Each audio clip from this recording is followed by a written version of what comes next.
தமிழ்நாட்டில் நிறைய பேர் தனியா நிக்கிறாங்கல்ல, அவங்களுக்கு யார் தண்ணி ஊத்துறது, யார் பெட்ரோல் போடுறது, யார் டீசல் போடுறது? யோசிச்சு பாருங்க. 234 தொகுதியிலும் வேட்பாளர்களை நிறுத்துகிறார்கள் என்றால் ஒரு வேட்பாளருக்கு குறைஞ்சது 30 லட்சம் ரூபாய் கொடுத்தாதான் இருக்கிறதே தெரியும். ஒரு தொகுதிக்கு 30 லட்சம் ரூபாய், 234 into 30 லட்சம் பெருக்கி பாருங்க. அவ்வளவு பணம்.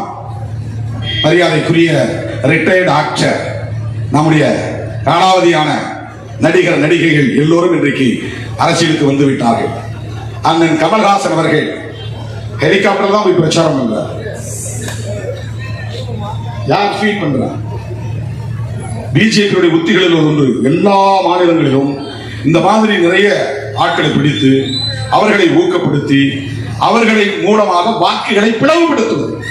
திமுகவுக்கு போற வாக்குகள் என்னென்ன வகையான வாக்குகளோ அந்த வாக்குகளை எல்லாம் பிளவுபடுத்துறது. அதிமுக எதிர்ப்பு வாக்குகள் திமுகவுக்கு விழுந்துடக்கூடாது.